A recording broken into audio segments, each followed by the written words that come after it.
চুরির মতো দুঃসাহসিক ঘটনা ঘটল তেলিয়ামুড়ার তুইসিন্দ্রায় বাড়ি দ্বাদশ শ্রেণী বিদ্যালয়ে। শনিবার গভীর রাতে চোরের দল বিদ্যালয়ে তালা ভেঙে ভেতরে ঢোকে। চোরের দল 26টি আলমারির তালা ভেঙে তারা অনেক সময় ধরে টাকা পয়সার সন্ধানে হাতিয়ে চলে সেগুলি, কিন্তু কোনো টাকা পয়সা না থাকায় তারা সেটা নিতে পারেনি।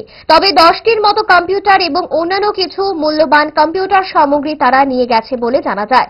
স্থানীয় সত্যেন্দ্র চন্দ্র দাস জানান, সকালবেলা স্কুল মাঠে এক মহিলা তার গৃহপালিত প্রাণীকে চড়াতে এসে স্কুলের তালা ভাঙা দেখতে পান। তিনি এরপর আশেপাশের লোকজনকে এই ঘটনা জানান।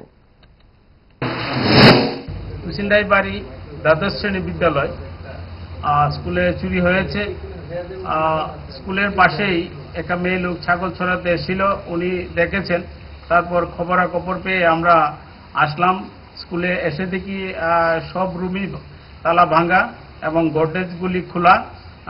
তো আমরা পিএসএ খবর দেওয়া হয়েছে এবং স্কুলে হেডমাস্টারকে খবর দেওয়া হয়েছে।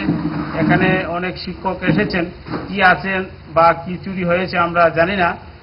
সেটা এখানে পুলিশ তদন্ত হবে এবং মাস্টারমশাইরা আসলেই সেটা তদন্তক্রমে সেটা বোঝা যাবে কি সেখানে চুরি হয়েছে। আপনার নাম? আমার নাম সত্যেন্দ্র চন্দ্র দাস। এই এলাকার ব্যাপারে আপনার? হ্যাঁ, আমি এই এলাকারই।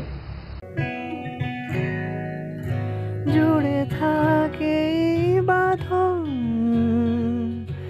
আপনার চেয়েও আপন, জুড়ে থাকে বাঁধন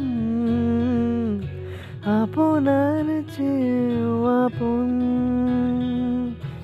আপনার চেয়েও আপন।